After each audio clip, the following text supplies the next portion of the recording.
A millionaire took a recycling collector to his ex's engagement party, and what she did drove him crazy. Before we start the story, leave a comment telling us where you're watching from. And at the end, don't forget to rate this story from 0 to 10. Enjoy the story. This has to be a joke, shouted Oliver Grant, slamming the golden envelope on the glass table. Just a few months after we broke up, and she's already sending me an invitation to her engagement party? The invitation was right there, teasing him with its shiny gold finish and expensive perfume. At the top, the names Kimberly and Simon stood out like a bad joke.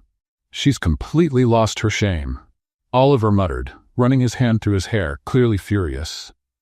A few months, Ethan. Just a few months. His assistant Ethan walked into the room holding a coffee cup, wearing an amused smile. Well, boss, at least she sent you an invitation. Imagine finding out on Instagram instead. Oliver turned around abruptly. You think this is funny? A little, yeah. Ethan replied, trying not to laugh. So, are you going? Of course I'm going. Oliver snapped back defiantly, but I'm not going alone. Ethan raised an eyebrow. Oh, I see. Trying to make an impression, huh? Show you've moved on? Exactly, said Oliver. If I show up alone, I'll look pathetic. But boss, who are you going to take? Ethan teased. As far as I know, you're all alone. Emotionally, let's just say, cast list is empty. I don't care. Oliver shot back, grabbing his car keys angrily. I'll take any crazy woman I can find. Ethan burst out laughing. Oh, I have to see this. You and a crazy lady. That's going to be pure entertainment. Oliver gave him a deadly glare and stormed out, pride clearly wounded. Minutes later, Oliver was driving, trying to calm his anger. Needing to cool off, he pulled over near a park. He took a deep breath, leaned his head back, and then, clang! The metallic sound echoed like a gunshot. Oliver's eyes flew open as he jumped out of the car. On the hood, a crushed aluminum can was gleaming in the sunlight, along with a nasty scratch. No way, he shouted, stunned. This has to be some kind of cosmic joke. On the nearby sidewalk, a woman lifted her head from inside a blue recycling bin. Her hair was in a messy bun, her gloves were torn, and her cart was filled with bottles. Her face showed a mix of surprise and annoyance. Oh man, Luna Carter muttered, raising her hands. Sorry, mister. I didn't see you park there. Oliver pointed at the car. You just threw a can at the hood of a car worth more than your whole block. Luna raised an eyebrow. Wow, congratulations. Won a trophy for that. I should sue you, he snapped. Go ahead, but all you'll get is a payment in plastic bottles and maybe a smile, she said, sarcastically. Oliver huffed, stunned. Do you know how much it'll cost to fix this? No idea, she said, folding her arms. But if I had the money, I'd pay, honestly. There was a brief silence. Her sincere look caught him off guard for a moment, but then the crazy idea hit him, brilliant and ridiculous at the same time. He narrowed his eyes. You know what? Maybe you can pay in another way. Luna took a step back, suspicious. Hold on, rich guy. What do you mean by another way?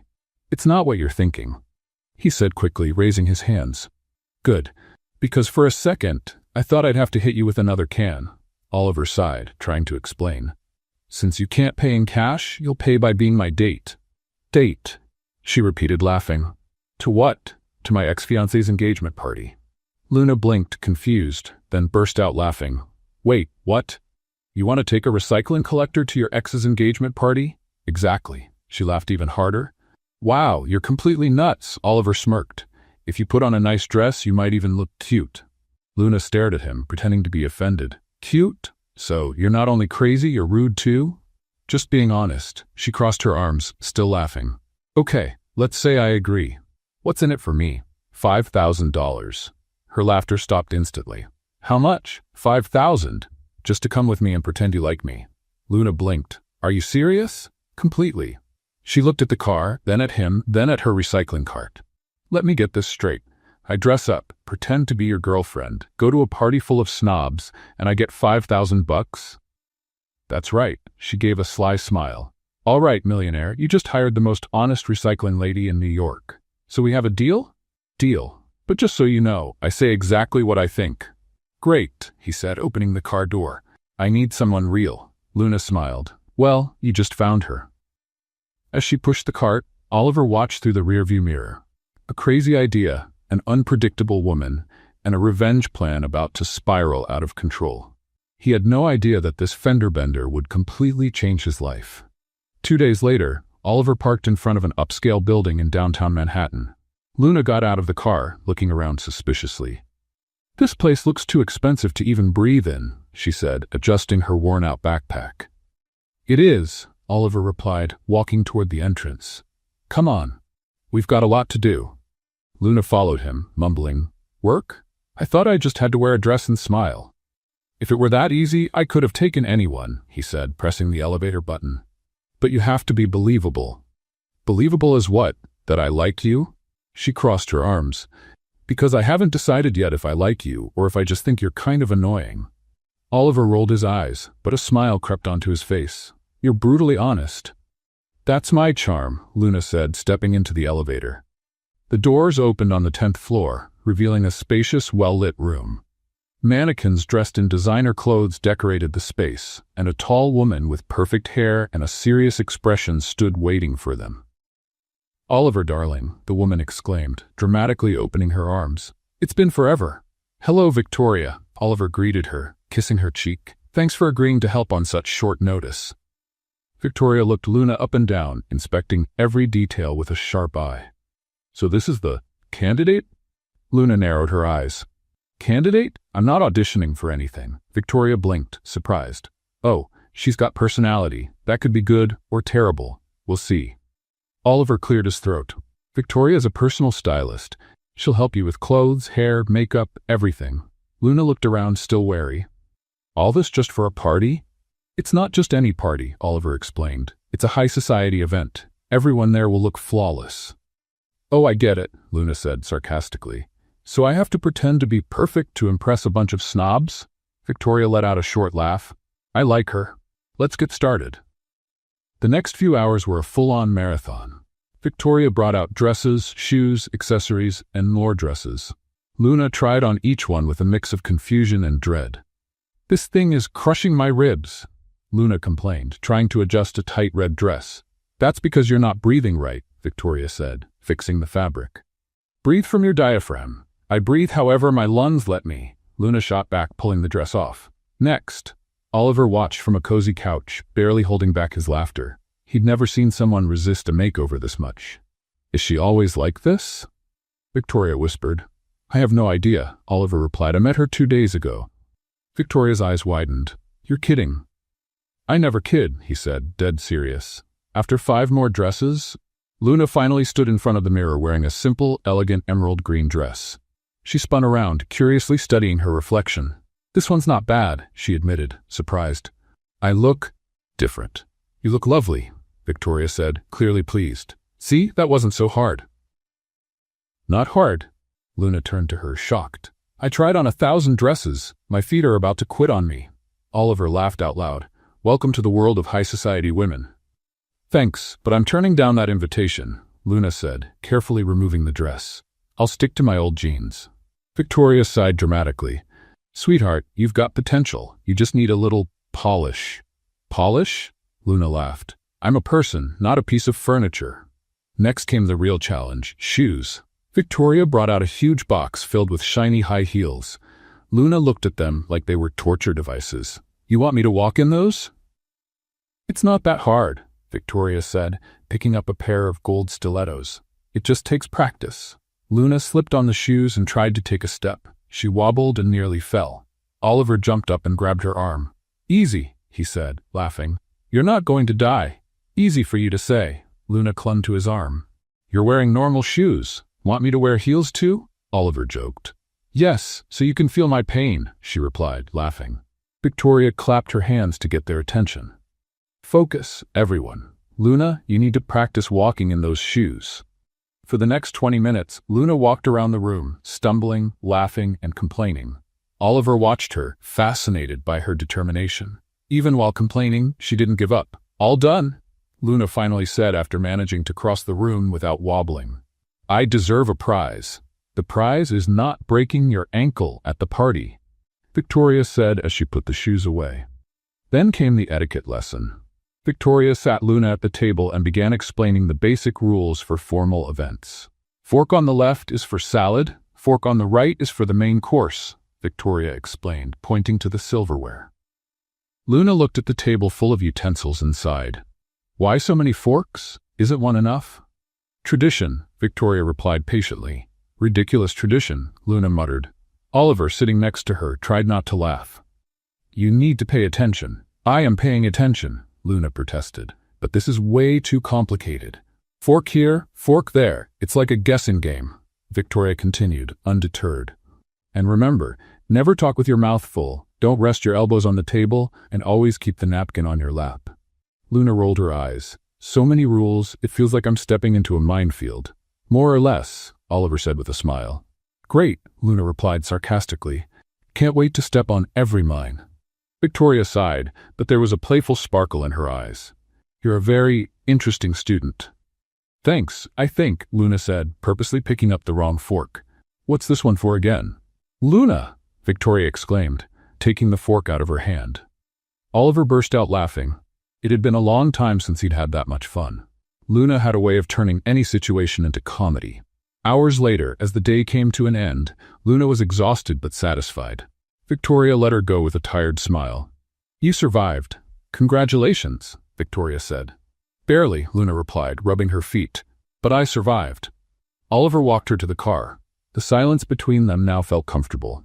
Something had shifted. Thanks for today, Luna said, looking out the window. It was different. You're welcome, Oliver replied. You did well. Even though I complained about everything? She asked with a smile. Especially because of that, he said sincerely. Luna looked at him, curious. You're weird, you know that? I've been told that before, Oliver admitted, laughing. They drove in silence for a few minutes until Luna broke the mood. By the way, where is this party going to be?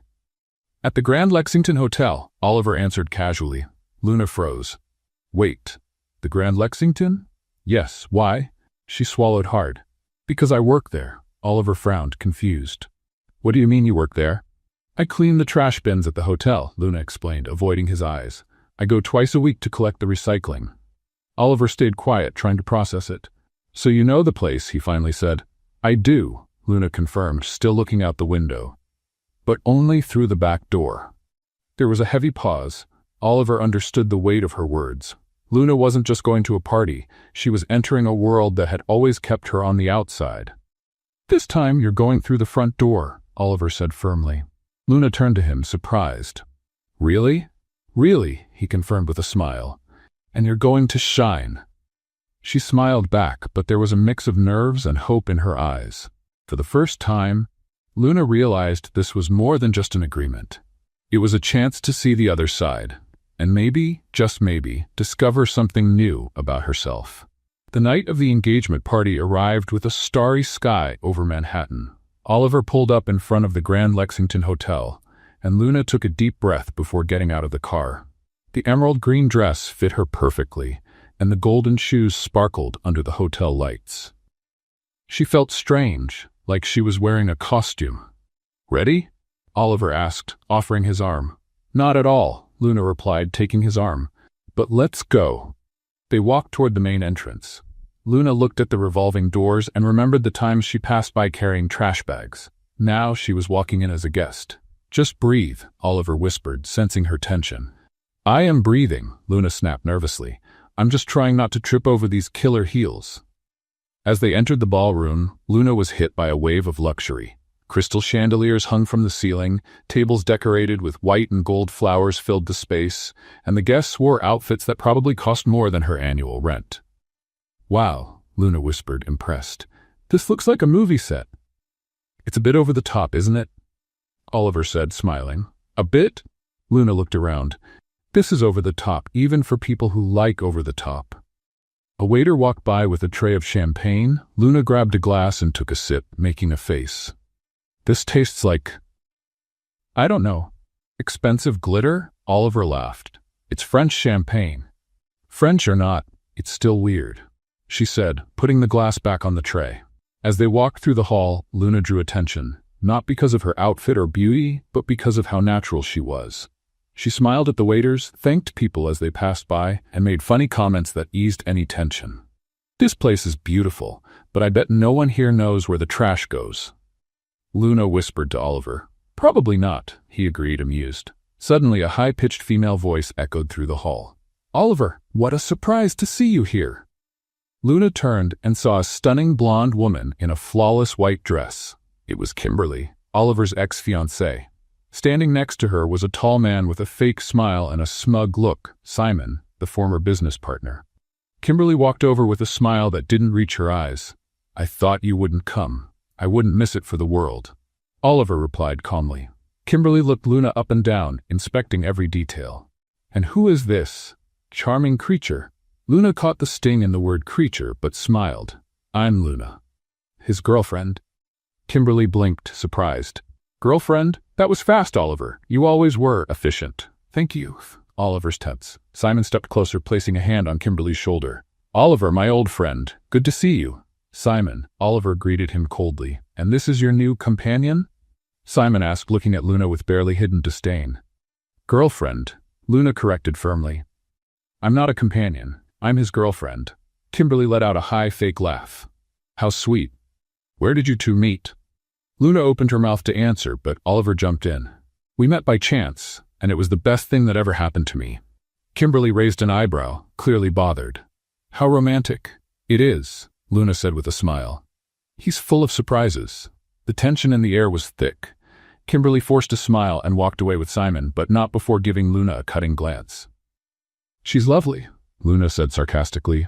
Like a charming snake, Oliver laughed. You're amazing. I know, Luna replied, confident. As the night went on, Luna kept drawing attention. She chatted with the waiters like they were old friends, cracked jokes that made people laugh for real, and disarmed everyone with her authenticity. At one point, a waiter brought over a tray of appetizers. Luna took one and took a bite, then made another face. What is this? She asked, struggling to swallow. Caviar, the waiter answered, smiling. Caviar? Luna looked at the bite. Tastes like salty ocean. The waiter laughed. That's pretty much it. Then why is it so expensive? Luna asked, genuinely puzzled. Oliver, standing next to her, tried not to laugh. It's a delicacy. Delicacy or not, I'd rather have pizza, Luna said, putting the canapé back. The guests around them laughed, clearly charmed by her honesty. Luna had a gift for making people feel at ease, but it wasn't all fun. Kimberly kept an eye on Luna from a distance, clearly annoyed by the attention she was getting. At one point, Kimberly walked over to a group where Luna was chatting. Luna, darling, Kimberly said sweetly, though insincerely. Tell me, what do you do for a living? Luna sensed the trap, but didn't flinch. I work in recycling. Kimberly's eyes widened dramatically. Recycling? What do you mean? I collect recyclable materials, Luna explained calmly. Bottles, cans, cardboard, that kind of thing. Kimberly let out a loud laugh. Oh, I see. You're, how should I put it, a collector? The group fell silent, clearly uncomfortable. Luna felt the weight of the judgment, but kept her composure. Yes, I am, Luna said, raising her chin. And I'm proud of it. I help the planet and make a living. What do you do besides spending his money? The reply was quick and sharp. Kimberly was speechless, and the guests nearby tried not to laugh. Oliver watched from a distance, torn between pride and admiration. Luna didn't need anyone to defend her. She could handle herself. Simon, noticing Kimberly's embarrassment, walked over to Oliver with a smug grin. So, Oliver, a recycling collector? Interesting choice. Better than some choices I made in the past, Oliver replied, looking straight at Simon. Simon chuckled, but there was tension in his eyes. You've always had unusual taste, and you've always had a talent for being annoying, Oliver replied, tired of the provocation. Simon patted him on the shoulder. Relax, man. It's just a party. Oliver stepped away, looking for Luna. He found her on the terrace, alone, gazing out at the city. Are you all right? He asked as he approached. I'm fine, Luna replied without taking her eyes off the view. I just needed some air. Sorry about Kimberly. She can be difficult. Difficult is putting it mildly, Luna said with a laugh. But I handled it. Oliver smiled. You were amazing in there. Thank you. Luna finally looked at him. But all of this feels strange, you know? I don't belong in this world. No one really does, Oliver said honestly. Most people are just pretending. Luna was about to respond when an elegant woman approached. It was Jennifer, a close friend of Kimberly's. Luna, right? Jennifer asked with a forced smile. Yes, Luna replied, a bit wary. Jennifer glanced around, making sure they were alone, then leaned in as if to share a secret. Look, I don't want to interfere, but you seem like a nice girl. Thanks, Luna said, confused. Jennifer sighed. It's just, everyone here knows Oliver still loves Kimberly. You've noticed that, haven't you? Luna felt her chest tighten. What? It's obvious, Jennifer went on, her tone sharp. He only brought you here to make her jealous. You're just a distraction, sweetie. A toy he'll toss aside when he's done. Luna stood silent, trying to process her words. But Jennifer didn't stop. You two don't even seem like a real couple. He's using you to get back at her. I bet the moment she wants him back, he'll drop you without thinking twice. The words cut deep. Luna felt a wave of anger, sadness, and humiliation. Suddenly, everything made sense. The sudden invitation, the strange agreement, the rush to bring her to the party. She had been used. Jennifer smiled, clearly pleased with the damage she'd done. Just thought you should know. Luna didn't reply. She simply turned and walked off the terrace, crossing the room quickly. Oliver saw her from afar and tried to catch up. Luna, wait! But she didn't stop. Luna grabbed her bag, walked through the ballroom, and left through the front doors without looking back. The doorman tried to ask if she was all right, but Luna just shook her head and vanished into the night. Oliver ran after her, but by the time he reached the street, Luna was gone. He looked around, desperate, but she had completely disappeared. He went back inside, confused and worried. What had happened? Why did she leave like that? Oliver spent the rest of the night distracted, unable to stop thinking about Luna. When he finally left, he drove in silence, deep in thought. Something had changed, and he needed to find out what. Morning sunlight filled Luna's small apartment, but she barely noticed. She had spent the night wide awake, replaying every word Jennifer said, every look from Kimberly, every moment with Oliver. It had all been a lie, a cruel game. She got up, got dressed for work, and grabbed her recycling cart. Her routine was her refuge. Pushing the cart through the streets, collecting bottles and cans, sorting the materials. It was simple, honest, and real. Everything that party wasn't. "Morning, Luna," called Tom, the owner of the corner store, waving. "Morning, Tom," she replied, forcing a smile. "You okay? You look tired." "I'm fine," Luna lied, adjusting her gloves. "Just didn't sleep well." Tom didn't seem convinced, but didn't push. Luna kept going, pushing the cart along the familiar sidewalks. Every street, every corner felt like home. This was where she belonged, not in fancy ballrooms with crystal chandeliers and fake people. So why did her chest feel so tight? She stopped in front of a blue bin, opened it, and started sorting the recyclables. Plastic bottles, aluminum cans, cardboard boxes. The mechanical routine helped calm her mind. Until an image broke through her thoughts. Oliver laughing when she complained about her shoes.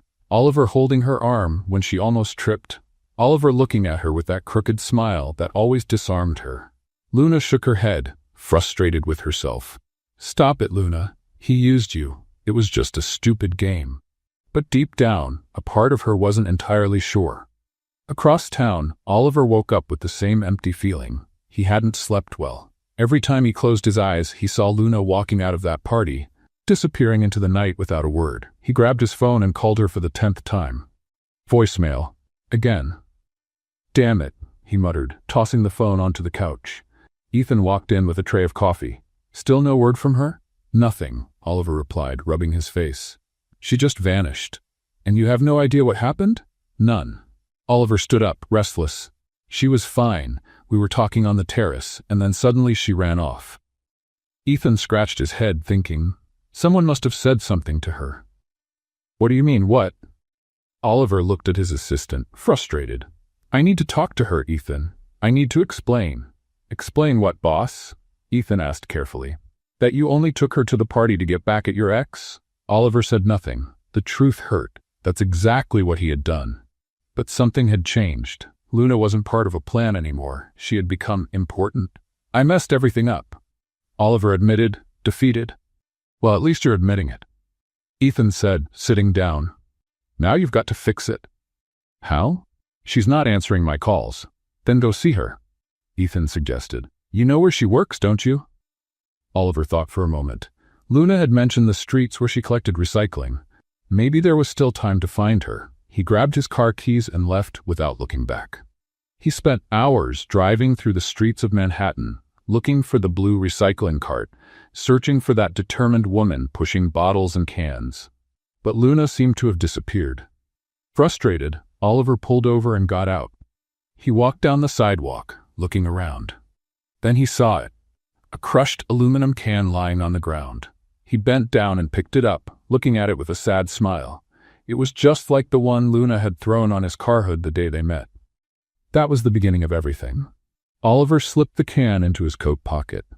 It was a reminder of how it all started and how badly he had ruined things. While Oliver searched for Luna, another storm was brewing. Kimberly was in her luxury apartment, flipping through bridal magazines when Simon walked in with a satisfied grin. "You're going to love this," he said, tossing his phone onto the table. Kimberly picked it up and read the headline from a gossip site. Her eyes lit up with mischief. "Perfect," she murmured, smiling. "Absolutely perfect." Simon sat beside her. "Now it's time for the next step." Kimberly nodded, thoughtful. "Let's destroy his image. And hers too." That afternoon, Kimberly made a few strategic calls. Journalists, magazine editors, popular bloggers. She carefully planted bits of information, always mixing a little truth with lies. It always worked. The next day, the bomb dropped. All the major news and gossip sites had the same headline: Kimberly Thompson announces temporary cancellation of wedding. The article featured emotional statements from Kimberly, blaming Oliver's emotional instability for the decision. According to her, Oliver hadn't moved on from their breakup and was interfering with her new relationship. "I still care about him," Kimberly said in the interview, eyes filled with tears. "But I need to move forward. I can't let his issues ruin my happiness." The story was perfect. Oliver was the villain, the obsessed ex who couldn't accept the end.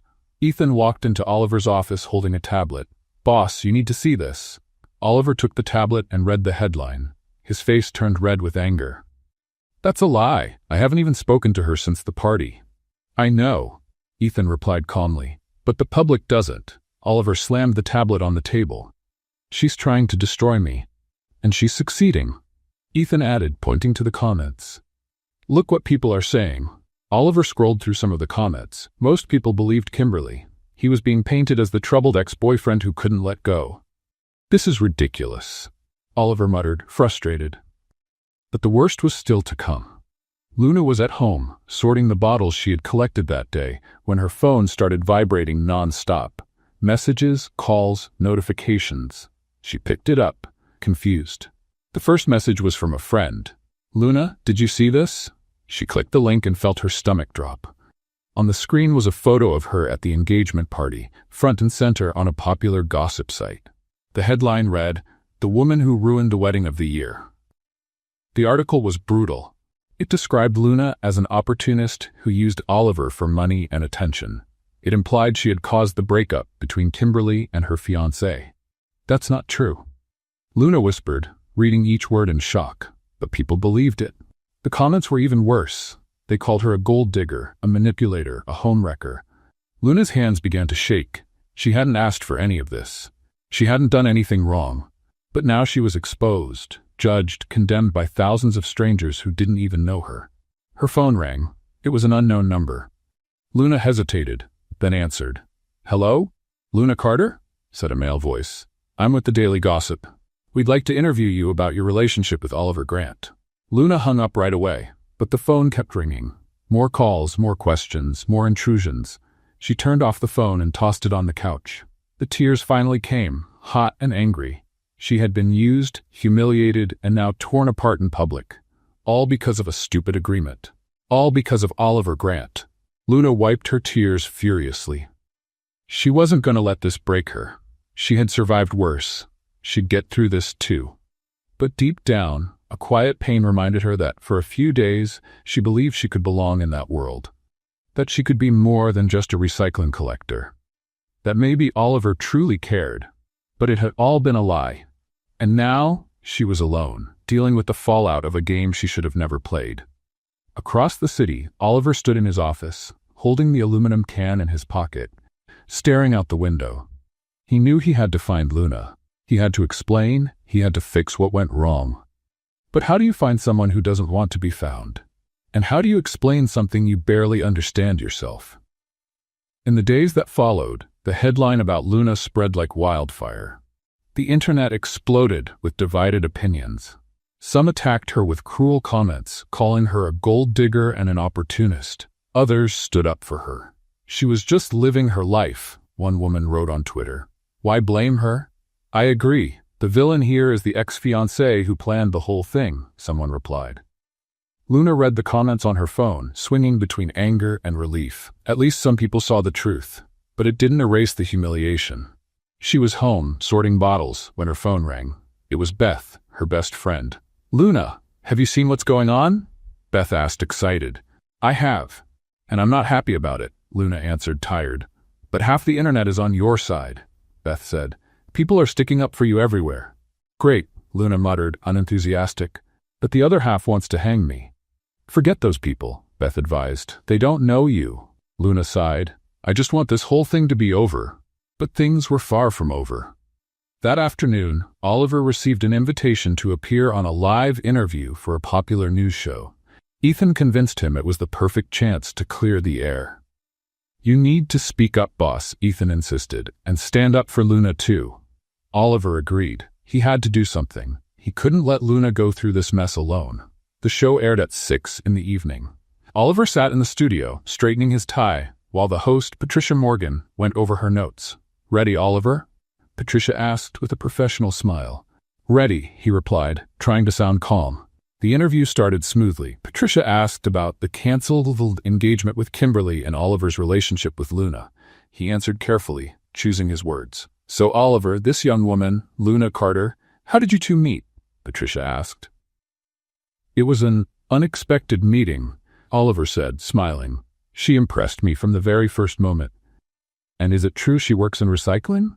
Yes, and I deeply admire the work she does, Oliver said sincerely. Patricia paused, checking her notes. But there are rumors that you took her to the party just to get back at your ex-fiancé. Is that true? Oliver hesitated. It was a trap. He had to be honest, but also protect Luna. Look, Patricia, at first, I admit my intentions weren't the best. But Luna is an incredible person. She changed how I see a lot of things. It was like a social experiment that turned out really well. The words came out wrong. He knew it instantly. Patricia's eyes widened, surprised. Social experiment? She repeated, intrigued. No, wait, that's not what I meant, Oliver tried to explain. But it was too late. The interview went on, but the damage was done. When it ended, Oliver walked out of the studio knowing he had made everything worse. And he was right. Hours later, news sites were running sensational headlines. Oliver Grant calls girlfriend a social experiment during live interview.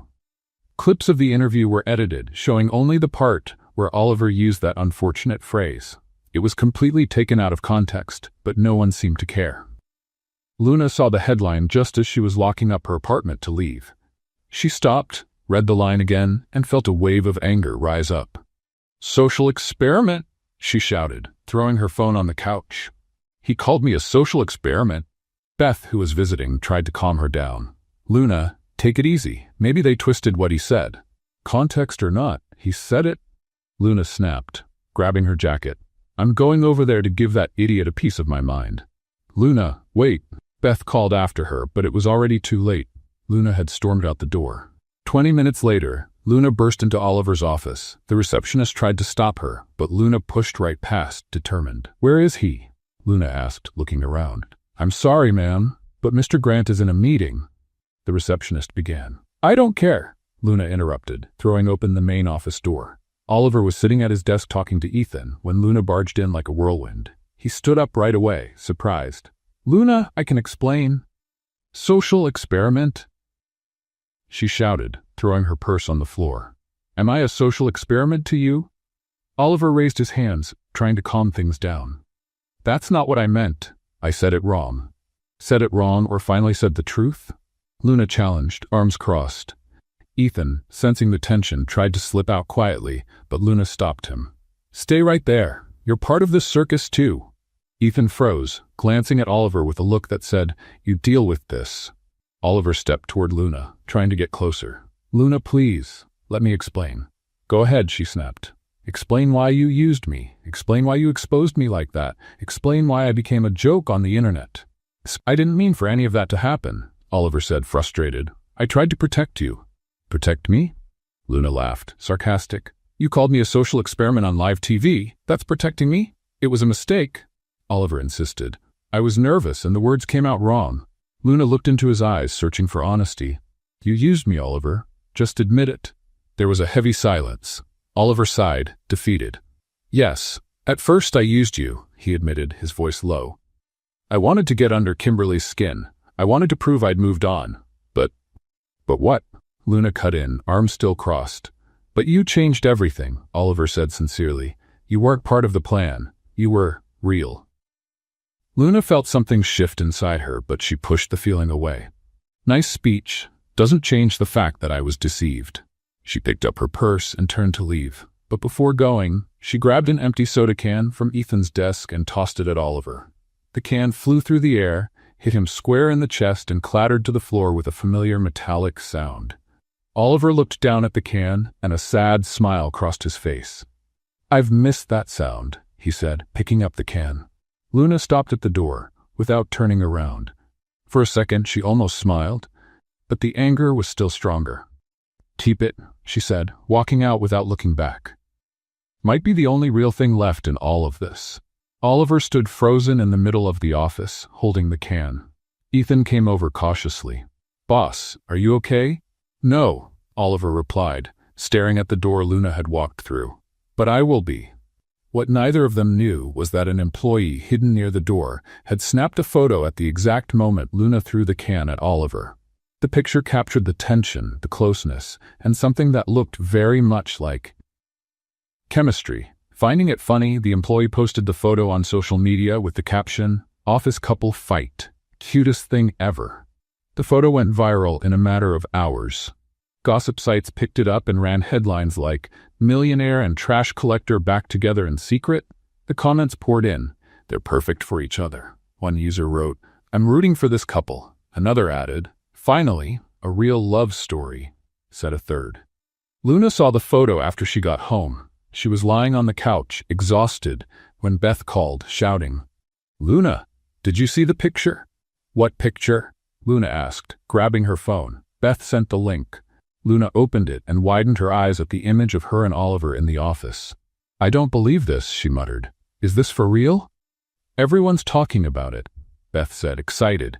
"You two are the couple of the moment." Luna threw the phone on the couch. "This is ridiculous." But deep down, a part of her couldn't stop looking at the photo, at the expression on Oliver's face, at the way he was looking at her. Maybe there was something real there, or maybe it was just another illusion. Across town, Oliver saw the photo too. Ethan showed it to him with an amused smile. "You two became a meme, boss."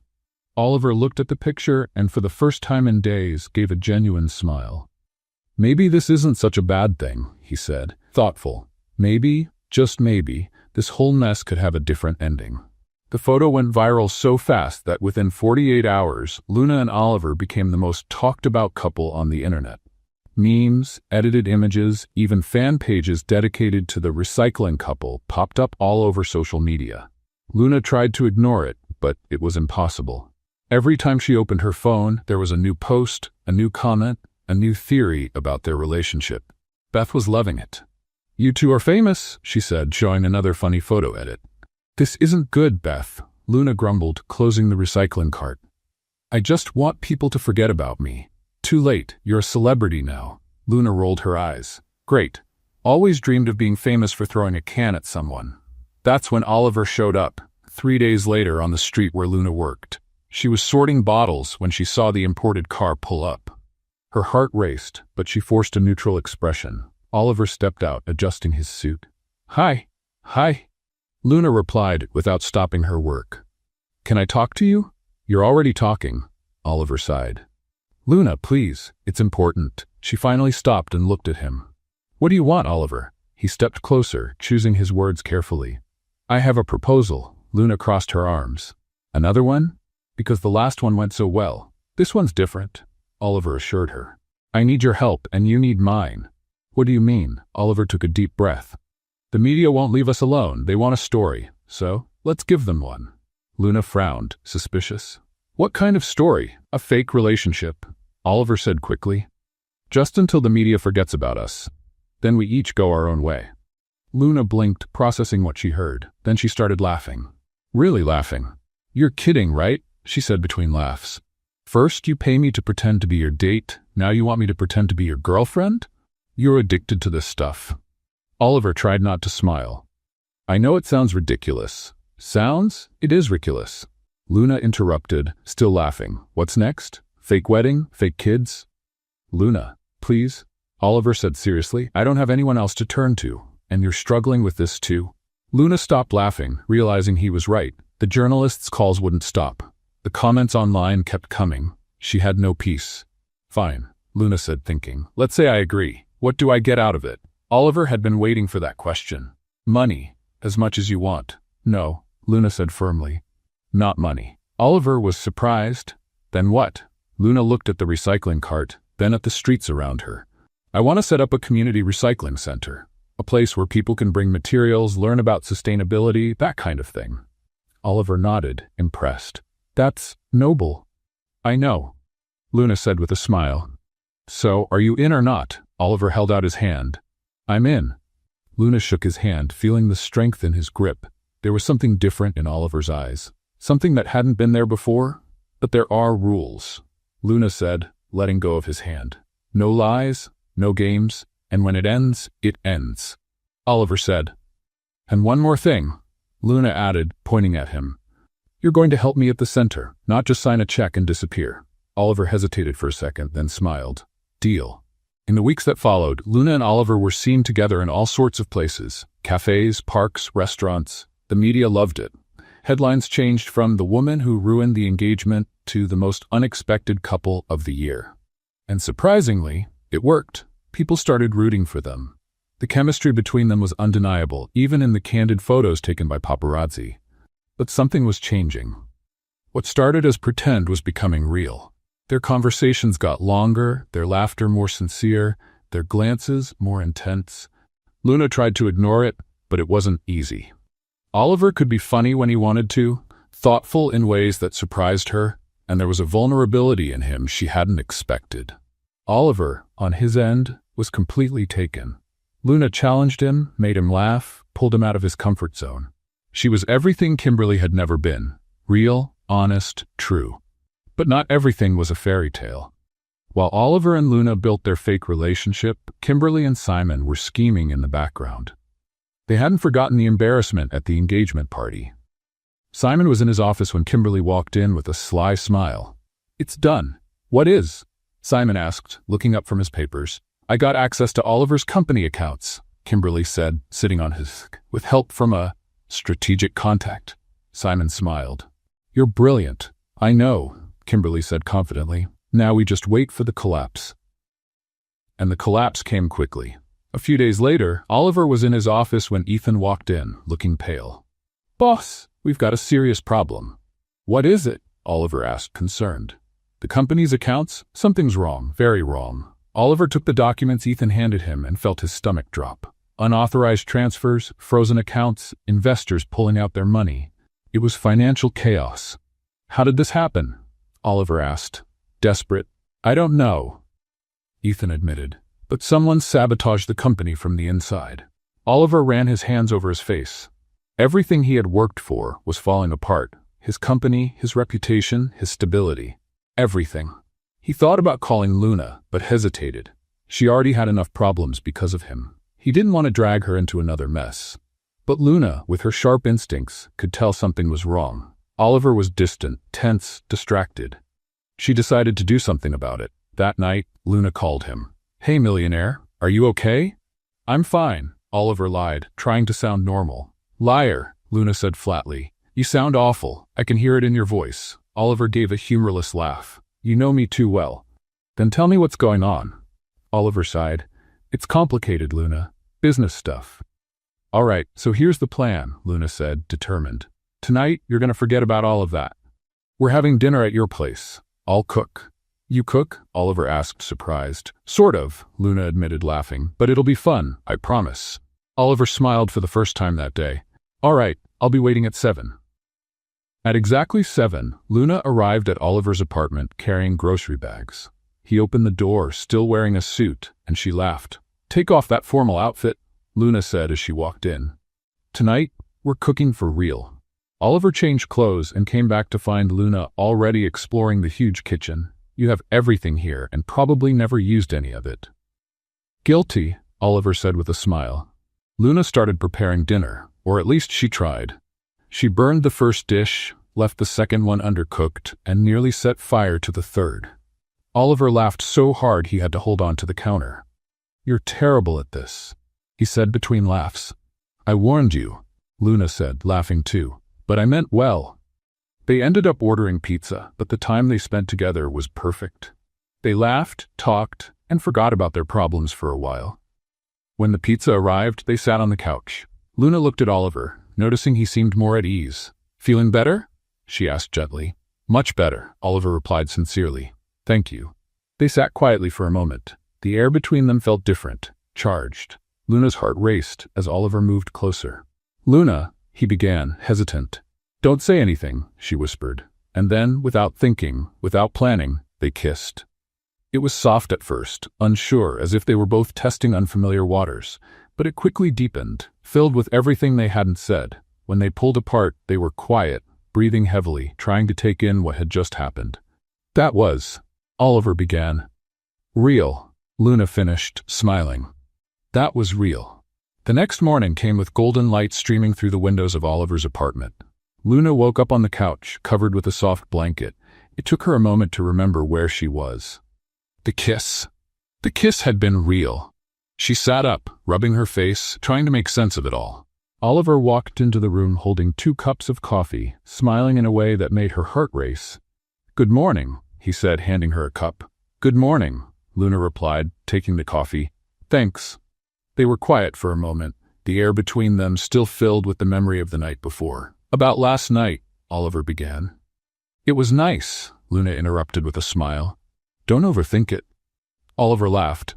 "You always know what to say." "It's a gift," Luna joked, sipping her coffee. She left a little while later, promising to come back soon.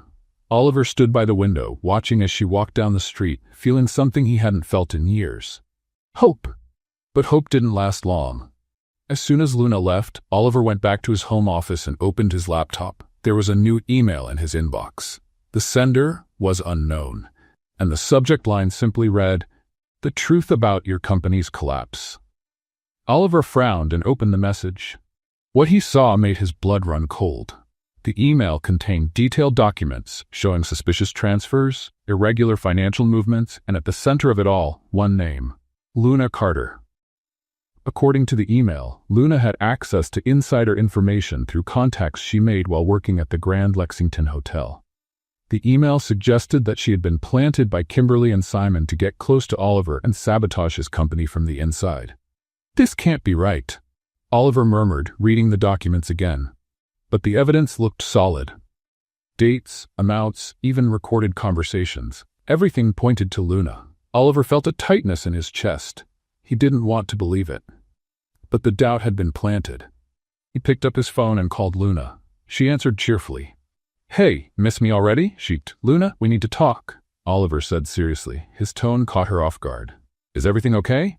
"No, come over, now." Luna arrived half an hour later, confused and worried. Oliver was waiting in the living room, the laptop open on the coffee table. "What's going on?" she asked as she walked in. Oliver pointed at the screen. "Explain this." Luna came closer and read the email. Her eyes widened as she realized what was being implied. "You've got to be kidding," she said, stunned. "You believe this?" "I don't know what to believe," Oliver shouted, frustrated. "My company is falling apart, and suddenly this shows up linking you to everything." "Oliver, I didn't do any of that," Luna said, her voice shaking with anger. "I barely understand finance. How could I sabotage your company? But you know people at the hotel. You work there." Oliver insisted, desperate for answers. Luna stepped back as if she'd been slapped. "You really think I'd do something like that?" "I don't know," Oliver yelled. "I don't know anything anymore." The silence that followed was heavy and painful. Luna looked at him, a mix of hurt and disappointment in her eyes. "I thought you knew me," she said softly. "I thought yesterday meant something." "Luna?" "But I was wrong," she interrupted, grabbing her bag. "You're just like the others. The moment there's a doubt, you believe the worst about me. I just want the truth, Oliver pleaded. The truth is I didn't do anything, Luna shouted, tears finally falling. But you've already made up your mind, so it doesn't matter. She stormed out, slamming the door. Oliver stood frozen, his breathing heavy, his heart breaking. Part of him wanted to run after her, but another part was still trapped in the doubt that email had planted. In the weeks that followed, Luna completely cut Oliver off. She ignored calls, messages, any attempt to reach her. She threw herself into the community recycling center project. And to her surprise, the project began to come to life. People from the neighborhood volunteered to help. Small businesses donated materials. Public support grew naturally. Luna worked from sunrise to sunset, pouring all her pain and frustration into building something meaningful. Beth helped whenever she could. Are you okay? Beth asked one day while they were sorting bottles. I'm fine. Luna lied, giving a faint smile. Liar, Beth said, sitting next to her. You still care about him. Luna sighed. It doesn't matter. He doesn't trust me. Maybe he was just confused, Beth offered. Confused or not, he accused me. Luna said firmly. And that's not something I forgive easily. Meanwhile, Oliver kept investigating on his own. Something about the email didn't feel right. He hired a tech expert to trace the origin of the message. The answer came days later. The email had been sent from within Oliver's own company, from a specific computer. And once Oliver found out who had access to that machine, everything made sense. It had been a setup.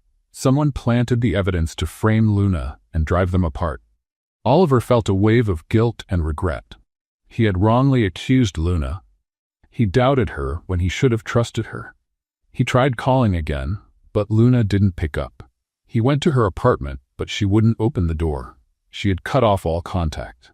Desperate, Oliver decided to help her in another way. If she wouldn't accept him, maybe she'd accept his support for the project. He made anonymous donations to the recycling center, provided high-quality equipment, and connected Luna with influential people in the sustainability field. All behind the scenes using intermediaries so she wouldn't find out it was him. But Oliver missed her. Each day without Luna was harder than the last. Her laughter, the way she challenged him, her brutal honesty. He had thrown it all away because of a stupid doubt. Luna, meanwhile, tried to move on. The project was growing, and she should have been happy. But there was an emptiness she couldn't fill. One day, Luna got a call from a lawyer. He told her that the perfect piece of land for the recycling center was now available for purchase at an unbelievably low price. But who's selling it? Luna asked, suspicious. A company called Green Future Inc., the lawyer replied. They want to support sustainable projects. Luna looked up the company but couldn't find much. It seemed legitimate, so she decided to accept the offer. The land was perfect, spacious, well-located, ideal for the community center. But a few days later, while reviewing the official documents for the purchase, Luna noticed something odd. At the bottom of the pages, in small print, there was a clause about the company handling the transaction. She grabbed her phone and dug a little deeper. That's when she found it. Green Future Inc. was a shell company, and the real owner was tied to a familiar name, Oliver Grant. Luna felt her stomach turn. He had bought the land. He was behind it all. But why? To control the project? To have power over her? To make up for the accusation? The questions swirled in her mind, and the anger came rushing back. She grabbed her keys and ran out. She needed answers, and she needed them now. Meanwhile, Oliver was in his office, staring out the window, thinking about Luna when his phone rang. It was Ethan. Boss, we've got a problem. What is it? Oliver asked, tired. Luna found out about the land. Oliver closed his eyes. How do you know? Because she's on her way here, Ethan answered. And she doesn't look happy. Oliver sighed. He knew this moment would come. Now he had to explain. He had to make Luna understand that his intentions were good. But would she believe him? After everything that had happened, was there still a chance to make things right? The office door burst open, and Luna walked in, eyes blazing with anger and determination. We need to talk. Now, she said, arms crossed. Oliver swallowed hard. I can explain. Then explain, Luna challenged. Because this time I want the truth. All of it. Oliver stood from his chair, trying to find the right words. Luna stood in front of him, arms crossed, her eyes locked on his. I bought the land, Oliver admitted, but not to control you or manipulate you. Then why? Luna asked, her voice full of suspicion. Because I wanted to help you, he said sincerely. You had a dream, and I ruined it with that stupid accusation. I thought the least I could do was something good. Luna let out a dry laugh. You think money fixes everything, don't you? Buy some land, make a few donations, and suddenly everything's forgiven? No. Oliver defended himself. I don't want forgiveness. I just wanted to give you a chance to make your project happen. Without telling me? Without even asking? Luna's voice rose. Oliver, don't you get it? You can't just make decisions about my life. Oliver ran a hand through his hair, frustrated. I know I messed up, again, but I didn't know how to reach you. You blocked me everywhere. For good reason, Luna shot back. You accused me of destroying your company. You believed some random lie instead of trusting me.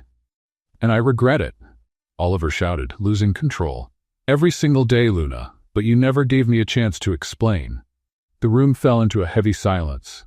Ethan, standing at the door, quietly slipped out. Luna took a deep breath, trying to calm down. You know what hurts the most, Oliver? It's not even what you did. It's that, for a moment, I truly believed we had something real. And then you went and threw it all away. We did. We do, Oliver said, desperate. No, Luna said, shaking her head. We don't have anything. She turned to leave, but Oliver grabbed her arm. Luna, please. Let go of me, she said, not looking at him. Oliver let go. Luna walked out of the office without looking back. Days later, the most important charity event of the year was held in New York, the Green Future Gala, dedicated to sustainable projects. Luna had been invited to present her community recycling center. She was nervous. It was her first major public presentation, and the pressure was intense. Beth was with her, offering moral support. You're going to be great, Beth said, adjusting Luna's simple but elegant dress. I hope so, Luna murmured, looking around the fancy room. The event was packed. Business leaders, celebrities, environmental activists, all important people, all watching. Luna took a deep breath and stepped onto the stage when her name was called. The presentation started well. She spoke about the project, the importance of recycling, how small actions could change communities.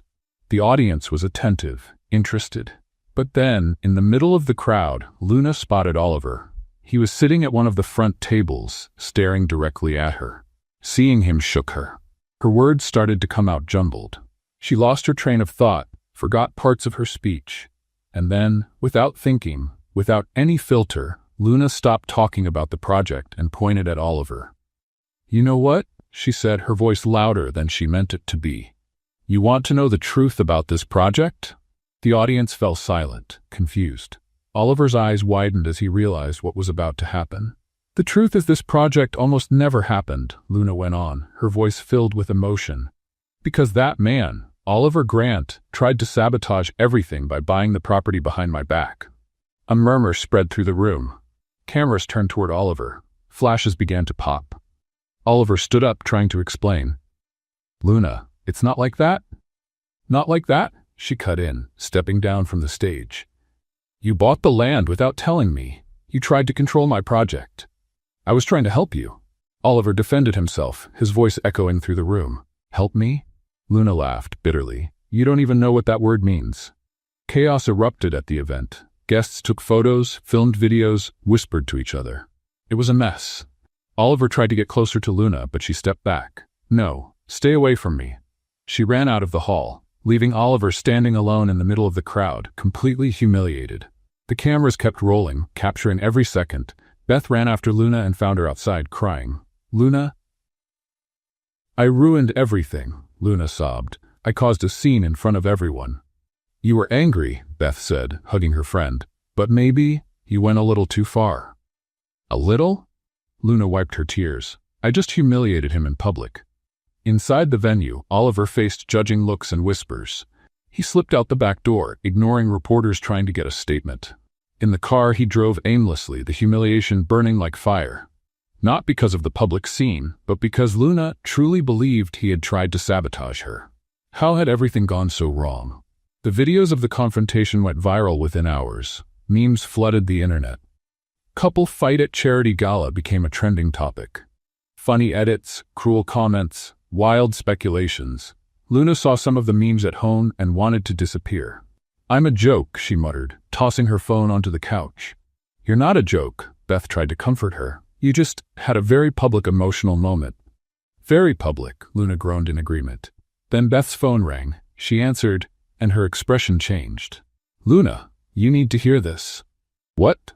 Beth put the call on speaker. It was a friend of hers who worked as an investigative journalist. "Beth, you won't believe what I found," the excited voice said. "That company that bought the recycling center land from Luna?" I dug deep. Luna leaned in, curious. "And what did you find?" Green Future Inc. was created by Kimberly Thompson, the journalist revealed. She used Oliver's name as a front, but she was the one behind it all. Luna felt a chill run through her. "What?" "Kimberly wanted to ruin Luna's reputation and drive her away from Oliver," the journalist explained. "She knew Luna would find out the land was tied to Oliver and think he was trying to control her. It was the perfect setup." Luna covered her mouth, horrified. "Oh my gosh." "And there's more," the journalist continued. "Oliver didn't even know about the purchase. It was all done using forged documents. He only found out later when he tried to help Luna with real, anonymous donations. Then he confronted Kimberly and convinced her to give up and transfer the land to him. He ended up buying it from her for a very high price."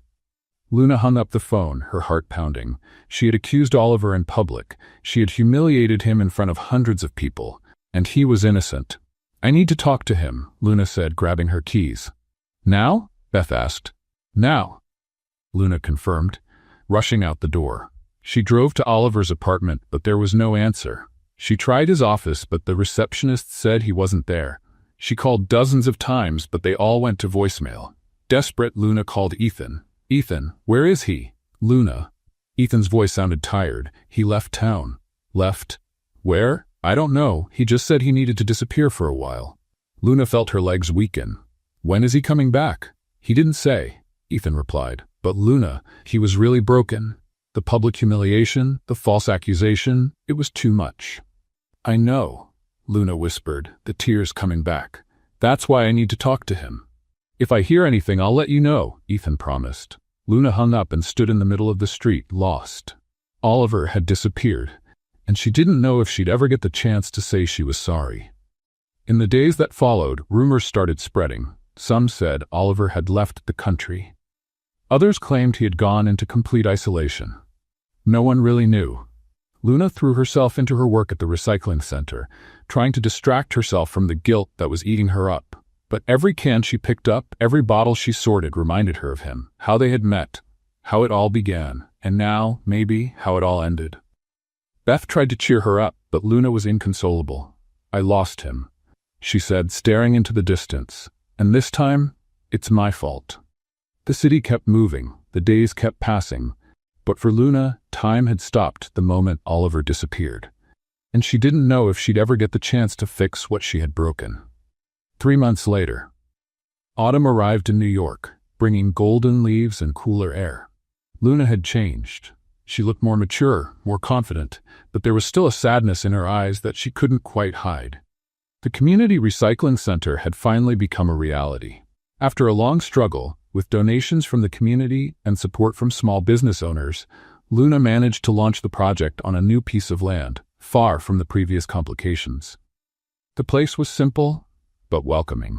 Light green walls, containers organized by material type, a small classroom for sustainability workshops. It was everything Luna had dreamed of, and more. She had turned the project into an official nonprofit, fully registered and recognized. The name was Recycle Hearts. "That name's kind of cheesy," Beth joked, helping sort bottles. "I know," Luna replied with a smile. "But it fits. We're not just recycling materials, we're recycling hope too." "Since when did you get so philosophical?" Beth teased. "Since I learned that life hurts, but we survive," Luna said, shrugging. The work kept Luna busy, but Oliver still crossed her mind. She wondered where he was, if he was okay, if she'd ever see him again. Ethan stayed in touch occasionally, but never said where Oliver was. "He needs time," was all he'd say. One day, Luna received an invitation to give an interview on a local TV show focused on social entrepreneurship. It was a great chance to promote the nonprofit and attract more support. "You have to go," Beth insisted. "It's the perfect opportunity. I'm not sure." Luna hesitated. "What if they ask me about Oliver?" "Then tell the truth." Beth said firmly. You made a mistake, you learned from it, and you moved forward. Luna agreed. It was time to face the past. The interview was recorded in a small auditorium with an audience of about 50 people. Luna was nervous, but determined. She wore a simple yet elegant outfit, her hair down, and a shy smile on her face. The host, a woman named Claire Hayes, was known for asking direct but fair questions. Luna Carter, it's a pleasure to have you here. Claire said, smiling. Tell us about Recycle Hearts. Luna took a deep breath and began to speak. She explained how the project started, the challenges she had faced, the victories she had achieved. She talked about how recycling could change not just the environment, but lives too. The audience was attentive, engaged. Claire asked smart questions, and Luna answered with honesty. Then came the inevitable question. Luna, we all remember the incident at the Green Future Gala. Claire said gently, do you regret what happened? Luna felt a knot in her chest but didn't look away. Yes, very much. I let anger and pain take over, and I ended up hurting someone who didn't deserve it. Oliver Grant. Claire said, yes. Luna confirmed. I accused him unfairly, and to this day, I carry that guilt. Have you tried reaching out to him? Claire asked. I did. Luna answered, her voice trembling a bit. But he disappeared. And I don't blame him. After what I did, I would have disappeared too. The room fell silent, everyone hanging on her words. And if you could speak to him now, what would you say? Claire asked softly. Luna paused, thinking carefully. I'd say I'm sorry, truly, that he changed my life in ways he doesn't even know. And that, I hope he found peace wherever he is. What a beautiful message about forgiveness and new beginnings. Claire said, clearly moved. That's when a male voice echoed through the auditorium, coming from the audience. And what if the one who hurt you is here to ask for forgiveness in person? Luna froze. She knew that voice. She knew every tone, every inflection. The audience turned, searching for the source of the voice, and then they saw him. Oliver Grant, standing in the middle of the auditorium. But he looked different. No sharp suit. He wore jeans, a simple flannel shirt, worn-out sneakers.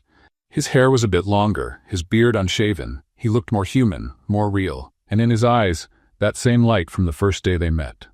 Luna stood up from her chair, her legs shaking. Oliver. He walked slowly toward the stage, his eyes fixed on her. The audience was completely silent, witnessing the moment. Hi, Oliver said as he stepped onto the stage. Hi, Luna replied, her voice barely a whisper. Claire, sensing how important the moment was, quietly stepped back, leaving them alone at the center of the stage. You disappeared, Luna said, tears starting to fall. I had to, Oliver admitted. I needed time to process everything. To understand who I really am, without the money, without the status, without the masks. And did you figure it out? Oliver smiled, that same little smile she loved so much. I figured out I'm an idiot who let the best thing in my life slip away. Luna laughed through her tears. You really are an idiot. I know, Oliver agreed. But I'm an idiot who's standing here in front of everyone, asking for forgiveness. The audience began to murmur, touched. Some people were already crying. Oliver, I'm the one who should ask for forgiveness, Luna said, her voice breaking. I humiliated you in public. I accused you without being sure. You were hurt, Oliver interrupted gently, and I gave you reasons to feel that way. I doubted you when I should have trusted you. I accused you without proof. I ruined everything. We both did, Luna said, smiling through tears. Then maybe. Oliver stepped closer and took her hand. Maybe we can fix it together. Luna looked at his hand holding hers. It was warm, steady, real. You really came back, she whispered, still taking it in. I did, Oliver said, and this time no lies, no contracts, no games, just us. Luna couldn't hold back anymore. She threw herself into his arms, hugging him tightly. Oliver held her, burying his face in her hair. The audience burst into applause. Claire wiped away her own tears. The cameras captured every second of that perfect moment. When they finally pulled apart, Luna looked at Oliver with a genuine smile. The first in months. You've changed. Better or worse? He asked, teasing. Different, Luna repeated, touching his face. More, you. I learned I don't need an expensive suit to be somebody, Oliver said. I just needed to be real. And you are, Luna said. Finally. Claire stepped forward, still emotional. Well, I think we just witnessed the most beautiful ending to an interview in this show's history. The audience laughed and clapped again. Luna and Oliver, both embarrassed and happy, waved to the crowd. Across town, in a luxury apartment, Kimberly Thompson was watching the live broadcast on TV. Her face was red with anger, and she gripped the remote so tightly her knuckles turned white. Simon was beside her, just as furious. "They got back together," he said in disbelief. "I can see that," Kimberly shouted, throwing the remote on the couch. "After everything we did, after all the scheming." "They're stronger than ever," Simon said, worried. Kimberly stood up, pacing like a caged animal. "No, I won't let this happen. I'm not letting it go." "What do you want to do?" Simon asked. Kimberly stopped, turning to him with a cruel smile. "I'm going to shut down this little recycling romance show once and for all." "How?" "I don't know yet," Kimberly admitted, grabbing her phone.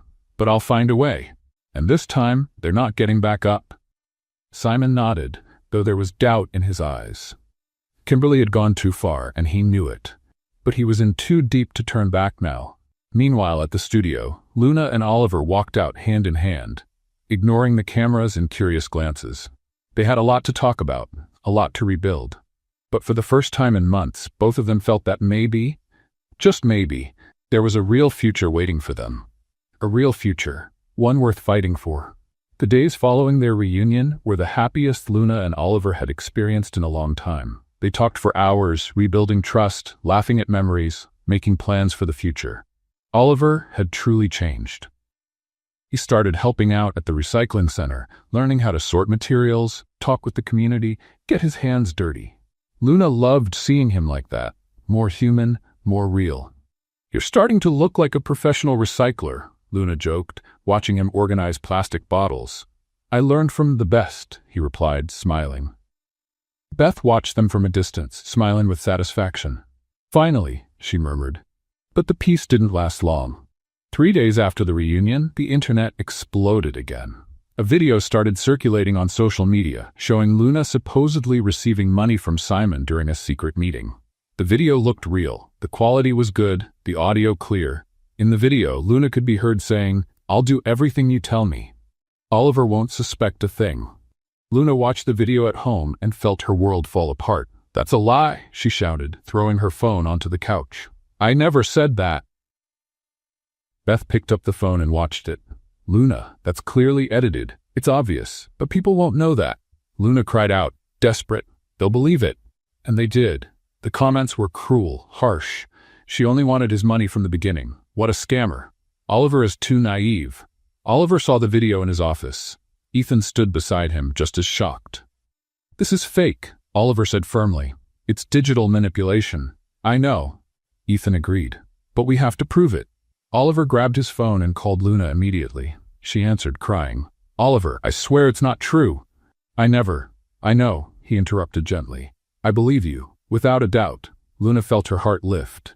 "Thank you, but we need to put an end to this," Oliver said, determined. "Kimberly and Simon went too far this time."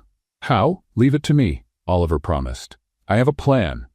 In the following hours, Oliver worked non-stop. He hired forensic tech experts to analyze the video and prove it had been manipulated. He gathered every piece of evidence he had about Kimberly and Simon's schemes: forged documents, incriminating emails, suspicious bank transfers. Then, he did something bold. He called Claire Hayes, the host of the show where he had reunited with Luna. "Claire, I need a favor. A big one." Claire listened to his proposal and her eyes widened. "Are you sure about this?" "Absolutely," Oliver replied. "It's time to put an end to this circus." 2 days later, Claire announced a special live edition of the show, The Truth Behind the Recyclable Couple Scandal. The episode would be live, unedited, broadcast nationwide. Kimberly saw the announcement and grew nervous. "They don't have any proof," she told Simon, trying to reassure herself. "What if they do?" Simon asked, visibly worried. "They don't," Kimberly insisted, but doubt had already taken root. On the night of the broadcast, the studio was packed.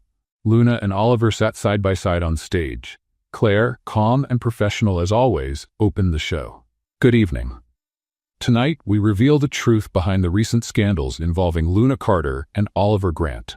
The camera zoomed in on Oliver, who began to speak. "I want to present evidence that we were the victims of a calculated scheme by Kimberly Thompson and Simon Hayes." The screen behind them displayed documents.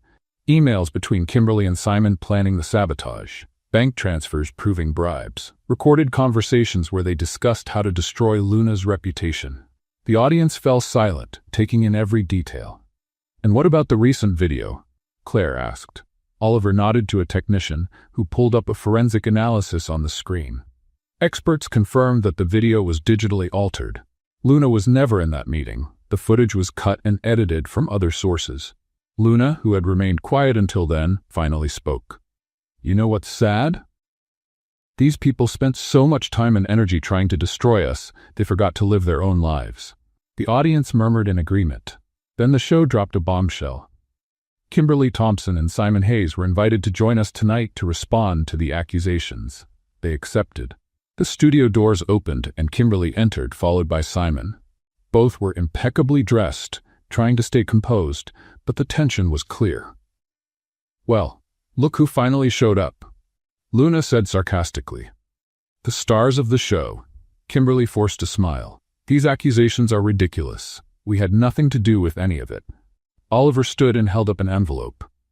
"Then explain this." He handed the envelope to Claire, who opened it and read aloud. "Transfer of $50,000 from Simon Hayes to a hacker known for creating deepfakes. Date, 3 days before the video was released." Simon turned pale. Kimberly tried to laugh, but the sound was strained. "That doesn't prove anything." "And this?" Luna held up another document. "Messages between you and Jennifer, your friend, planning exactly what she should say to drive me away from Oliver at the engagement party." The audience began to react, some booing Kimberly and Simon. "You spent months trying to tear us apart," Oliver said, his voice steady. "You sabotaged my company, slandered Luna, and spread lies, all because you couldn't accept that I moved on." Kimberly lost her temper. "You humiliated me," she shouted. "You left me for her." She pointed at Luna with contempt. Luna stood up calmly and walked over to Kimberly. "You know what's recyclable?" she asked with a sarcastic smile. Kimberly blinked, confused. "What?" "Your nerve," Luna answered. "Because that much audacity deserves to be reused for something useful." The audience burst into laughter and applause. Even Claire smiled, trying to stay professional. Simon tried to defend himself. "Look, things got out of hand." "They got out of hand when you decided to ruin people's lives out of revenge," Oliver interrupted. "And now you're going to pay for it." Claire turned to the camera. "I should inform you that, while preparing this show, all the evidence was sent to the proper authorities. The police are now investigating." Almost as if on cue, police officers entered the studio. One of them approached Kimberly and Simon. "Kimberly Thompson and Simon Hayes, you're under arrest for fraud, defamation, and corporate sabotage." Kimberly tried to argue, but the officer cut her off, reading her rights. Simon lowered his head, defeated. The audience watched in silence as the two were taken away in handcuffs. Luna looked at Oliver, who held her hand. "It's over," he whispered. "Finally," Luna replied, relieved. After the show ended and the cameras were off, Luna and Oliver stayed alone in the empty studio. The emotional exhaustion was clear on both of them. "I can't believe it's over," Luna said, sitting in one of the chairs. Oliver sat next to her. "It really is, and there's more." "More what?" "With the evidence we collected, my lawyers managed to trace the money Simon stole from the company," Oliver explained. "I'll recover a good part of the fortune I lost." Luna smiled. "That's great. But you know what's better?" Oliver asked, looking at her. "What?" "Having you here," he said sincerely. "Money can come and go. But you're one of a kind." Luna felt tears forming, but this time they were happy tears. "You're getting sentimental, huh?" "Your fault," Oliver joked. "You made me this way." They laughed, a soft, relieved, freeing laugh. All the weight from the last few months had finally lifted from their shoulders. "So," Luna began, "what do we do now?" Oliver thought for a moment. "We live. No lies, no fake contracts, no games. Just us," Luna added. "Just us," Oliver agreed, sealing the promise with a gentle kiss. They walked out of the studio hand in hand, ready to start over. This time with no shadows from the past, no hidden enemies, no traps. Just two hearts that had learned, the hard way, that true love is worth any battle. And that sometimes the best stories start with a crushed soda can in the wrong place. The weeks that followed were the calmest Luna and Oliver had ever known. No scandals, no schemes, no drama, just the simplicity of everyday life. Oliver had changed. The man who once wouldn't step outside without a suit was now wearing worn-out jeans and plain t-shirts. He showed up at the recycling center every day, not as a donor, but as an active volunteer. "Are you actually enjoying this, or just pretending?" Luna asked one day as they organized materials. "I'm enjoying it," Oliver answered honestly. "For the first time in my life, I feel like I'm doing something that really matters." Luna smiled. "Welcome to the real world, millionaire." "Ex-millionaire," he corrected, laughing. "Now I'm just Oliver." "I like that better," Luna said, touching his face. But Luna had something in mind. Oliver had changed, yes, but there was still a part of his old world that hadn't fully broken down. She wanted to test how far that change really went. "Hey, Oliver," Luna called out one sunny morning. "I have a challenge for you." Oliver raised an eyebrow. "What kind of challenge?" "You're going to spend the day collecting bottles with me on the streets," Luna said, crossing her arms. "For real, the way I do it every day." Oliver hesitated. "But I already help out here at the center." "That's not the same," Luna cut in. "Here you're inside, comfortable. I want you to feel what it's like to spend hours on the street, pushing a cart, looking for materials." Oliver looked at her and saw that daring sparkle in her eyes. He smiled. "All right, I'm in." "Really?" Luna seemed surprised. "Really? When do we start?" "Now," Luna said, tossing him a pair of gloves. They walked the streets of Manhattan with the recycling cart. Luna was used to it, but Oliver quickly found out the job was a lot harder than it looked. "Good grief, this cart is heavy," Oliver complained, struggling to push it. "You're pushing it empty," Luna laughed. "Wait till it's full." They stopped at the first trash bin. Luna showed him how to quickly sort out recyclable materials. Oliver tried to copy her, but fumbled with the gloves, spilling half the bottles on the ground. "That takes skill," he said, trying to defend himself while picking up the bottles. "It sure does. It's called coordination," Luna teased, laughing. As the day went on, Oliver grew more and more tired. The hot sun, the weight of the cart, the constant walking, it wore him down. He was sweating, stumbling, and complaining. "How many bins are left?" he asked out of breath. "About 20. Luna replied, calm and steady. 20. Oliver stopped in the middle of the sidewalk. "You do this every day?" "Every day," Luna confirmed with a smile. "Welcome to my world." Oliver looked at her with a new sense of admiration. "You're amazing." "I know," Luna said with a shrug, "but keep pushing. I'm not carrying this alone." By the end of the day, Oliver was completely worn out. His legs ached, his arms trembled, and every part of his body begged for rest. When they finally returned to the center to unload everything, he collapsed into a chair. "I'm going to die," he groaned, massaging his legs. Luna burst out laughing. "Don't be so dramatic, you're not going to die." "My muscles disagree," he said, closing his eyes. "Come on," Luna said, taking his hand. "Let's go to my apartment. You need real food." In Luna's small but cozy apartment, Oliver looked around with curiosity. It was simple, but full of charm. Photos on the walls, plants on the windowsills, and an organized mess. "I like it here," Oliver said, sitting on the couch. "It's small, but it's mine," Luna replied, heading to the kitchen. "And now you're going to cook." Oliver jumped to his feet. "Me? Cook?" "Yes, you," she confirmed, pointing to the ingredients on the counter. "We're making pasta. You can't mess it up." "Luna, I've never cooked pasta in my life." "Well, now's the time to learn," she said, handing him a pot. "First, fill it with water." What followed was like something out of a comedy. Oliver burned the first pot of water, overcooked the pasta until it turned into mush, and spilled tomato sauce all over his shirt. Luna laughed so hard she had to hold onto the sink. "How do you even burn water?" "I don't know," Oliver said, looking at the scorched pot. "It just disappeared." "Because you forgot to put the pasta in," Luna explained, still laughing. In the end, they gave up and ordered pizza. They sat on the couch, eating straight from the box, laughing at the disasters of the night. "I've never had so much fun cooking, or trying to cook," Oliver said, grabbing another slice.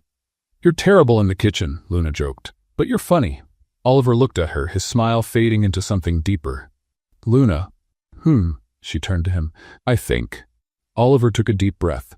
"I think I'm in love with you. Really in love, not just the pretend stuff from the contract. Not just attraction, it's more than that." Luna felt her heart race. She set the pizza down and took his hand. "Me too." "Really?" Oliver asked, his eyes lighting up. "Really?" Luna smiled. You annoy me, challenge me, make me laugh, and I'm completely in love with you." Oliver pulled her close and kissed her. It was different from the others, slower, deeper, more honest. It held everything they'd been through, all the struggles they faced, all the love they could finally admit. When they pulled away, they stayed cuddled on the couch, wrapped in a peaceful silence, just enjoying being together. "So this is it?" Luna asked, resting her head on his shoulder. "We're officially a real couple now?" "I think so," Oliver said, kissing the top of her head. "And I don't want it any other way." A few days later, Luna was at the recycling center when she got a call from the bank. Her heart raced as she heard the words, "large, anonymous donation." "How much?" she asked, barely believing it. $50,000, Miss Carter," the manager replied. The donation came from multiple sources, all anonymous, but they all referenced Mr. Oliver Grant in their messages. Luna hung up, stunned. She went to find Oliver, who was outside talking with a group of volunteers. "Oliver, can I talk to you?" she called. They stepped aside, and Luna told him about the donation. Oliver looked just as surprised. "That wasn't me," he said sincerely. "It wasn't my idea." "I know," Luna said. "The bank said it came from different people, but they all mentioned you." Oliver thought for a moment, then it clicked. "Must be people I helped in the past. Before all this, I had a few social projects. Helped some families, small business owners." "And they gave back," Luna said, moved. "Oliver, you planted good things, and now you're seeing the harvest." Oliver smiled, touched. "I'd forgotten all about that." "But they didn't," Luna said, hugging him. "And look how it comes full circle." They stood there in each other's arms, realizing that love and kindness always find their way back, often when we least expect it, and that sometimes the greatest wealth doesn't come from bank accounts, but from grateful hearts and lives that have been changed. 3 weeks later, on a quiet afternoon at the recycling center, Oliver was clearly nervous. He kept fiddling with his pockets, glancing at Luna every minute, taking deep breaths like he was preparing for something important. Beth noticed and nudged Luna. "He's acting weird today." Luna looked at Oliver, who nearly knocked over a stack of bottles. "Yeah, he's kind of clumsy. Maybe he's gonna propose." Beth joked. Luna laughed. "Come on, we only just started dating for real." But Beth was right. At the end of the day, when all the volunteers had gone home, Oliver asked Luna to stay a little longer. He took her to the small garden they had planted next to the center, where wildflowers grew in pots made from recycled materials. "Luna, I need to tell you something," Oliver began, clearly nervous. "Are you okay? You've been acting strange all day," Luna said, concerned. Oliver took a deep breath and held her hand. "When we met, I was an empty man. Wealthy, but empty. I had everything and nothing at the same time." Luna listened in silence, her heart racing. "You came into my life literally by throwing a can at my car," Oliver continued, smiling. "And since then, you've turned my world upside down. You taught me what it means to be real, to love truly, to live with purpose." "Oliver," Luna whispered, her eyes starting to shine. Oliver got down on one knee and pulled a small box from his pocket. Inside was a simple but beautiful ring made from polished recycled metal with a small crystal in the center. "This ring was made from materials here at the center," Oliver explained, emotional, "because I wanted it to represent everything we've built together." "Luna Carter, will you marry me?" Luna brought her hands to her mouth, the tears finally falling. "Only if the wedding's different." Oliver blinked, confused. "Different how?" "No over-the-top luxury, no fake stuff," Luna said, smiling through the tears. "It has to be us, real, honest, and maybe a little crazy." Oliver laughed, relieved. "I wouldn't expect anything else." "So is that a yes?" "It's a yes," Luna said, jumping into his arms. Oliver slipped the ring on her finger, and they kissed, laughing and crying at the same time, surrounded by flowers and recycled materials that perfectly symbolized their own transformation. 2 months later, the wedding day arrived, and to everyone's surprise, the chosen venue was the Grand Lexington Hotel, the same place where Kimberly's engagement had taken place. "Are you sure about this?" Beth asked, helping Luna get ready. "Absolutely," Luna answered, adjusting her simple but elegant organic cotton dress. "We're going to give this place a new meaning. Turn bad memories into something beautiful." The ballroom was unrecognizable. Where once there had been cold, impersonal luxury, there was now warmth and creativity. The tables were made from reclaimed wood, decorated with brightly colored flowers made from recycled paper. Chandeliers were covered with artistically cut plastic bottles, creating a magical lighting effect. The guests were the perfect mix. Business people alongside recycling workers, high society folks chatting with members of the local community, volunteers from the nonprofit mingling with Oliver's former colleagues. "This is beautiful," Ethan said, touched. "Completely different from anything I've ever seen." The ceremony began with soft music. Luna walked in, accompanied by Tom, the grocer who always greeted her during her work mornings. There was no father present, but Tom had been like a father figure to her. Oliver stood at the altar wearing a simple but elegant suit, no tie, looking more like himself than ever. When he saw Luna walking in, his eyes filled with tears. She looked stunning, not because of her clothes or makeup, but because of the genuine glow in her eyes, the smile that lit up the entire room. When Luna reached the altar, she whispered to Oliver, "Don't cry, or I'll start crying too." "Too late," he replied, wiping his tears. The officiant, a kind older man who also volunteered at the nonprofit, began the ceremony with words about love, new beginnings, and transformation. Then came the moment for the vows. Oliver went first. "Luna, you recycled my heart." He began, voice filled with emotion. "You took a broken, empty man and turned him into someone who finally knows what it means to live. You taught me that a person's value isn't in their bank account, but in their actions. And I promise to spend the rest of my life making you laugh, supporting you, and sorting the trash properly."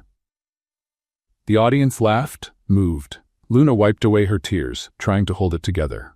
"My turn," she said, taking a deep breath.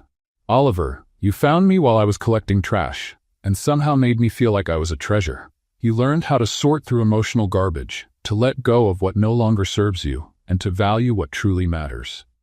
And I promise to love you through every kitchen disaster, through every clumsy attempt at being simple, and through every moment, whether easy or hard." Oliver smiled, deeply moved. "I love you." "I love you too," Luna replied. "Then by the power vested in me, I now pronounce you husband and wife," the officiant announced. "You may kiss the bride." Oliver didn't waste a second.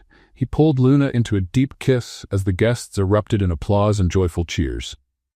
Some tossed petals made of recycled paper, creating a colorful shower. The celebration that followed was magical. Simple but delicious food, live music, and genuine laughter. There were no social barriers, just people celebrating love. At one point, Luna and Oliver made their way to the dance floor. She kicked off her shoes, and he did the same. Barefoot, they danced, laughing and spinning, completely lost in each other. "Who would have thought we'd make it here?" Luna said, resting her head on his chest. "I knew it," Oliver said, joking. "Liar," Luna teased, laughing. "You thought I was crazy." "And you are," Oliver agreed, "but you're my crazy." As they danced, an aluminum can rolled across the floor from some corner of the hall. It passed right by their bare feet, catching the glow of the colorful lights. Oliver and Luna stopped dancing for a second, looked at the can, and burst out laughing. "That's how it all started," Luna said, pointing to it. "And look where we are now," Oliver added, picking up the can and slipping it into his pocket. "I'm keeping this forever." They went back to dancing, laughing, happy, completely free. Around them, the guests watched with emotion, witnessing a love that had survived scandals, schemes, humiliation, and doubt. A love that had been tested, broken, and rebuilt. Stronger, truer, more beautiful. When the night ended and the guests had gone, Luna and Oliver were left alone in the empty hall. They sat on the floor, still barefoot, looking around. "It was perfect," Luna said, resting her head on his shoulder. "It was real," Oliver corrected her. "And that's better than perfect." Luna smiled, closing her eyes. "I love you, husband." "I love you, wife," Oliver replied, kissing the top of her head. And there, sitting on the floor of a hall decorated with recycled materials, surrounded by transformed memories and renewed hopes, they understood a simple but powerful truth. True love is what turns pain into laughter, mistakes into lessons, and chance encounters into timeless stories. What did you think of Luna and Oliver's story? Leave your thoughts in the comments. Rate this story from 0 to 10. What score would you give it? Subscribe to the channel and turn on notifications to follow all our stories, and don't forget to watch more touching stories by clicking right here on the end screen.